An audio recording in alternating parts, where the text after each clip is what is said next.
Good morning, everybody. This is David Isaac Magos on the David Isaac Magos YouTube channel. Today's video is going to be going into a little bit more of the customs that I've been working on lately. I am, as we all know, a huge fan of Masters of the Universe, the Origins series. I've been getting extras and taking extra bodies and parts and stuff and making possibly ones that I don't think they're going to make, or ones that just are in my vision of what I would think this character was. But I'm just kind of having fun with it. I really am, and I'm learning more and more about paints and art and just having fun with it. Just I really am. I'm having fun with this. This is going to be in a new series of exploring what my customs are, how I came about to think of this idea, and we'll go from there. This is obviously a gold statue champion of Eternia, He-Man. This it just kind of came as an idea because I saw an old, I think it was done by Super 7, when they were doing the Masters of the Universe line, the company Super 7, the toy company, and they did it was like gold statue He-Man. It was just a He-Man body painted gold. And in one of the episodes, in the mini comic, I believe it is, or in one of the episodes, they erect a statue of He-Man because he's lost within the time portal, and within a time portal. And so they erect a statue of him because he was their champion for so long, and he defended them against the evil forces of Skeletor and Hordak. And so I decided to take this idea a little bit further. I decided to give him a stand, give him kind of a plaque. Now, the stand is basically just, it's foam. It's foam that I've cut and shaped to and painted to look like stone, as you can see with some of the, with like the indentations right here. I've taken this, I cut these pieces out because I wanted to make it look like it was like it was sitting there over time. And then of course they chose this. Maybe there was another statue there and they chose this point and they erected the statue of He-Man there. The figure is basically just a 40th anniversary figure that I had an extra one of. My boss had given me one for Christmas, and I put it up, and then I was going through some boxes and I found another one, and I went, oh wow, I already had this. So I was like, I had two. So I was like, okay, well, I'm going to do something with this. So this isn't your origin scale, 4 or 5 inch. He's more of a, I believe he's like 6 or 7 inch tall. So he's almost 8 inches tall. He's like 7 1/4. As you can see, like the base is around 10 inches wide. He's total about 15 inches tall. The all the way up to the top of the sword there.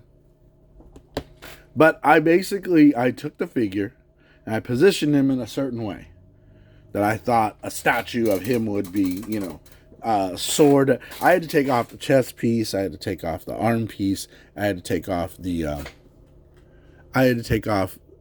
shield. There was just so much that I had to take off. The sword, obviously. And then gold, you primer it, and gold paint is terribly, terribly difficult to work with. I don't know. I'm not an artist by trade or by any means an artist. But gold paint, or at least gold spray paint, is super, super tough to work with. It's super, not only just tough to work with, but it's super sensitive. Some of the, like right back here, you can't really see it, but I'm going to zoom in on it. It started to kind of, I wouldn't say peel, but it started to kind of, it didn't adhere to to the primer, and you're thinking, well, primer, well, shit, you know, like primer's supposed to be the thing that bonds the paint to whatever you're. And so I primered. I took a nice, as you can see down here, this is a heavier piece of cardboard that's weighing it down. This actually is just a piece of cardboard. It's a perfectly cut piece of cardboard that is spray painted gold. This thing is super, super, super light. It's probably weighs just a tad bit over a pound. Just a tad bit. It's not, I could probably get a scale and show you how much it weighs. But once I primered and painted it gold, the shield wouldn't go back on his arm. It wouldn't go back on his arm. And I tried to, I actually messed up once because I actually tried to put this thing back on this arm and it wouldn't go on there because that's where it's supposed to go, because the shield is supposed to go on that arm, and it wouldn't go back on. So, and of course the gold paint is so sensitive.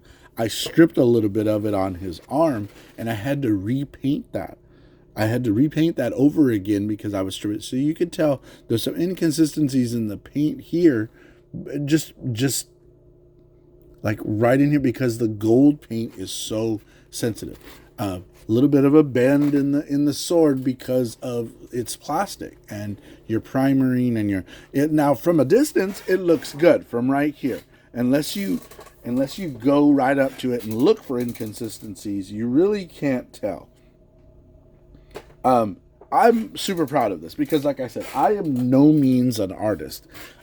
My friend Leo, his name is Etch Graphics. If you look him up on Instagram, he's an artist, and he's a trained artist. He's sold many art pieces and paintings and drawings.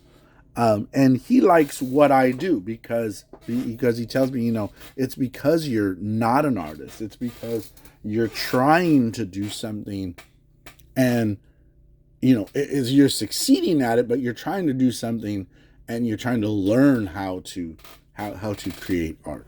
But I purposely, for the foam, I purposely did it.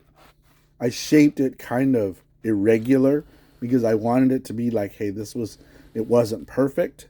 It was, and that's what I think with the paint consistency is that maybe this has been sitting for a while, and weather has really taken its toll on it. And I'm super proud of this. Like I said, I am by no means an artist.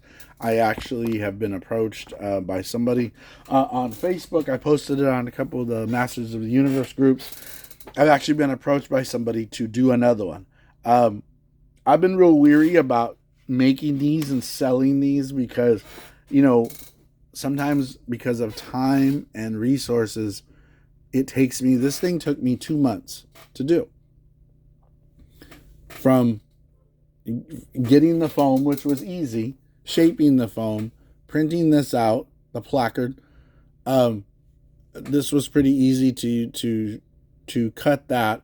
But then he sat in primer for probably a good month because I couldn't find the gold paint. Every gold paint that I found was the wrong paint, and then when I finally found the right paint, and the only reason I say the wrong paint was because I would tell them what I was going to do, and they'd be like, no, you need this, you need this type. If it's going to go primer on plastic, and then you're going to need this type. And when I finally found the right paint for it to be able to shine on its own without clear coat, this has no clear coat, I was super ecstatic about it. I was like, okay. But it took me like a month because everywhere I went, they either didn't have it, or maybe at a certain point, I just didn't have the money. So, that's another part of this, is sometimes I just don't have the money, for some of these, to find the right paint for some of the, things that I need to be able to complete these. So, I'm going to be putting a link in the description to the eBay for this item because I will be selling it on eBay if someone is interested. It's super light. I should be able to ship it with no problem without it breaking down or anything like that, without it messing up. But that's about all with this. I hope you guys enjoy my new series of videos of the customs that I've made, and the process behind it. Somebody was telling me I should do a time lapse, but like I said, some of these take so long. Sometimes I just don't have the paint, or I don't have the money, or I'm not sure what I want to do, and it takes a little bit longer. And so, I really can't do a time lapse. I just have to do, okay, this was the finished product. All right, everybody. Thank you very much for bearing with me this morning. And don't forget to go to go to Spotify or anywhere you listen to podcasts and listen to the Grumpy Grandpa. Excuse me, it's not the Grumpy Grandpa podcast. It is now the David Isaac Magos podcast. Got a new episode coming up tomorrow. And I hope everybody has a good Easter, and I will see you on the next customs video. Have a great day, everybody.